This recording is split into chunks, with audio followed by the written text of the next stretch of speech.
வணக்கம். நாம தொடர்ந்து பல புதிய விஷயங்களை தேடி தெரிஞ்சுக்கிட்டு வரோம். ஆனா இன்னைக்கு நாம அலசப் போற விஷயம் கொஞ்சம் ஸ்பெஷல்.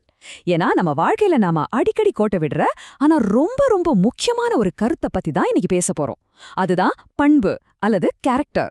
சுவாமி சித்பவானந்தர் அவர்கள் எழுதியுள்ள மே 5ஆம் தேதிக்கான சுருக்கமான ஆனா மிக ஆழமான ஒரு தியான சிந்தனையை தான் இன்னைக்கு நாம முழுமையா புரிஞ்சுக்க போறோம். உண்மையில சொல்லப்போனா பண்பு அப்படிங்கறது ஏதோ நாம பிறக்கும்போதே நம்மோட ஒட்டிக்கிட்டு வர ஒரு விஷயமா, இல்ல தினசரி நாமளே செதுக்குற ஒரு விஷயமா?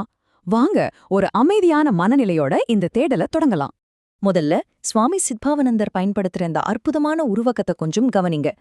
நான் சாத்தும் பண்பு மாலையில் என்னுடைய ஒவ்வொரு எண்ணமும் செயலும் நன்மலராக அமைவதாகுக. இத படிக்கும்போதே ஒரு தெளிவு கிடைக்குது இல்லையா? பண்புங்கிறது அப்படியே உறைஞ்சு போன ஒரு நிலையான குணம் கிடையாது. மாறாக அது நம்முடைய தனிப்பட்ட எண்ணங்கள், அப்புறம் செயல்கள், இப்படி ஒவ்வொரு மலரா வச்சு தொடர்ந்து தொடுக்கப்படுற ஒரு மாலை அப்படின்னு இந்த மூல உரை ரொம்ப அழகா விளக்குது. உங்க ஒவ்வொரு செயலும், அதாவது ஒவ்வொரு மலரும் சரியா இருந்தா மட்டும்தாங்க அந்த மாலையே முழுமை பெறும். யோசிச்சு பாருங்க, எவ்வளவு ஆழமான ஒரு சிந்தனை இது. பகுதி 1, திடீர் மகத்துவத்தின் மாயை. சரி, இந்த பண்பு அப்படிங்கிறது எப்படி நமக்குள்ள வரும்? ஒரே நாள்ல வந்துடுமா? இத பத்தி கொஞ்சம் விரிவாக பார்ப்போம். இத புரிஞ்சுக்க காலம் எப்படி செயல்படுது அப்படிங்கறது நம்ம கொஞ்சம் மாற்றி யோசிக்கணும். ஒரு வருஷம் அப்படிங்கறது மொத்தமா ஒரே அடியா நம்ம மடியில வந்து விழுந்துடுறதில்ல. அது வெறும் மாயை. நிதர்சனம் என்ன தெரியுமா? ஒரு வருஷங்கிறது வினாடிக்கு வினாடியா ஒவ்வொரு நொடி பொழுதாதான் சேர்ந்துகிட்டே போகுது. எப்படி ஒரு பெரிய மலைய சின்ன சின்ன துகள்கள் உருவாக்குதோ அதே மாதிரிதான் ஒரு முழு வருடத்தையும் ஒவ்வொரு நொடியும் உருவாக்குது அப்படிங்கறத இந்த வரிகள் ஆணித்தரமா பதிவு செய்யுது. இப்போ காலத்தை பற்றின இந்த கருத்தை நாம வியந்து பார்க்கிற தலைசிறந்த மனிதர்களோடு நேரடியாக தொடர்பு படுத்தி பார்ப்போம். பெரிய பெரிய ஆளுமைகள் கிட்ட நாம பார்க்கிற அந்த பொலிவான சிறந்த பண்பு திடீர்னு ஒரு நாள் காலையில மாயாஜால மாதிரி உருவானது கிடையாது. அவங்க பிறக்கும்போதே அப்படி பிறக்கல. ஒரு வருஷம் எப்படி நொடிக்கு நொடியா சேருதோ அதே போலதான் அவங்களுடைய அந்த மகத்தான பண்பும் பல 100 பல 1000 சிறு சிறு தருணங்களால கட்டமைக்கப்பட்டது. உண்மையிலே இது நமக்கு ஒரு பெரிய நம்பிக்கையை தருது, அப்படிதானே? பகுதி 2, சிறு கடமைகளின் வலிமை.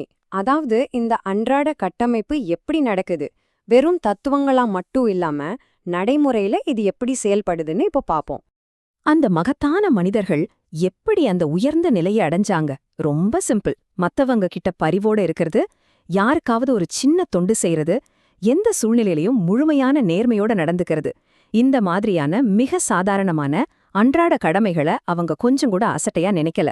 தினமும் வேலை செய்யற இடத்துல ஒருத்தருக்கு சின்ன உதவி செய்யறதுல இருந்து சின்ன சின்ன விஷயங்கள்ல கூட பொய் சொல்லாம நேர்மையா இருக்கிறது வரைக்கும் அப்போதைக்கு அப்போது வர்ற இந்த சாதாரண கடமைகளை முழு அர்ப்பணிப்போட ஓயாம செஞ்சுக்கிட்டே இருந்தாங்க.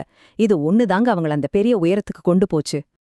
இன்னைக்கு நவீன காலத்துல நாம ஹேபிட் பில்டிங், அதாவது பழக்கங்களை உருவாக்குதல் அப்படின்னு பல செல்ஃப் ஹெல்ப் புத்தகங்கள்ல படிக்கிறோம் இல்லையா? அதே விஷயத்த பல ஆண்டுகளுக்கு முன்னாடியே இந்த மூல உரை எவ்வளவு துல்லியமா சொல்லியிருக்கு பாருங்க. படி 1, உங்க முன்னாடி இருக்கிற மிகச்சிறிய அன்றாட கடமையை எதிர்கொள்ளுங்க. படி 2, அத முழுமையான நற்பண்போட செஞ்சு முடிங்க. படி 3, இத ஓயாம இடைவிடாம தொடருங்க. இந்த தொடர்ச்சி, அதாவது இந்த கன்சிஸ்டன்சி தாங்க வெற்றிக்கும் சிறந்த பண்புக்கும் உண்மையான ரகசியம். இதன் அடிப்படையில பார்த்தோம்னா பண்பு அப்படிங்கிறது வெறும் ஒரு பெயர்ச்சொல் கிடையாது. அது ஒரு வினைச்சொல். ஆமாங்க, அந்த சின்ன சின்ன கடமைகளை நேர்மையோட தொடர்ந்து செய்யறது மூலமா அந்த மனிதர்களே காலப்போக்குல அந்த பண்பாகவே மாறிட்டாங்க. பண்பே வடிவெடுத்தவர் ஆயினர் அப்படின்னு மூலக்கட்டுரை ரொம்ப அழகா சொல்லுது. சுருக்கமா சொல்லணும்னா, நல்ல செயல்களை தொடர்ந்து செய்யற ஒரு மாறும் வடிவம்தான் உண்மையான பண்பு. பகுதி 3, திருக்குறளில் பொதிந்துள்ள ஞானம். இப்போ சுவாமி சித்பவானந்தர் தன்னுடைய இந்த சிந்தனையை காலம் கடந்த நம்ம திருக்குறளோடு எப்படி இணைக்கிறார் அப்படின்னு பாப்போம். இதுவரைக்கும் நாம பார்த்த அந்த அன்றாட கடமைகள், சின்ன சின்ன செயல்களின் கட்டமைப்பு, இது எல்லாத்தையும் திருக்குறளோட 991வது குறள் மிக துல்லியமா ஆமோதிக்குது. என்பதத்தால் எய்தல் எளிதென்ப யார் மாட்டும் பண்புடைமை என்னும் வழக்கு. கேக்கறதுக்கே ரொம்ப கம்பீரமாவும் ஆழமாவும் இருக்குல்ல? இந்த குறளோட உண்மையான அர்த்தம் என்ன? பண்புடைமை அப்படிங்கிறது ஏதோ ஒரு மேல்தட்ட மக்களுக்கு மட்டுமே சொந்தமான, மத்தவங்களால அடையவே முடியாத ஒரு பெரிய சொத்து கிடையாது. மாறாக அது ரொம்ப ரொம்ப எளிமையானது. என்பதத்தால் அப்படின்னா எல்லார்கிட்டையும் ரொம்ப எளிமையா பழகுற தன்மை.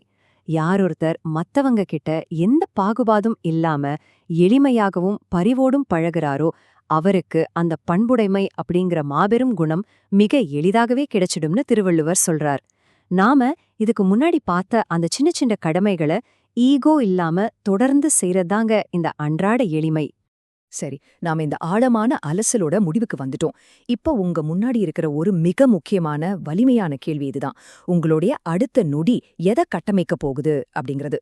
இந்த முழு உரையாடல்ல இருந்து நாம எடுத்துக்க வேண்டிய ஒரே பாடம், மகத்துவம் அப்படிங்கிறது எங்கேயோ வானத்துல இல்ல, அது உங்க கைகள்ல உங்களுடைய அடுத்த நொடியில காத்துக்கிட்டு இருக்கு. ஒரு வருஷம் எப்படி நொடிக்கு நொடியா சேருதோ அதே போல உங்களோட அடுத்த வினாடி நீங்க தொடுக்கிற அந்த பண்பு மாலையோட ஒரு அழகான மலரா இருக்க போகுதா அப்படிங்கறத நீங்களே முடிவு பண்ணுங்க. சிந்திப்போம், செயல்படுவோம். மீண்டும் அடுத்தது ஒரு சுவாரஸ்யமான தேடல்ல சந்திப்போம். நன்றி.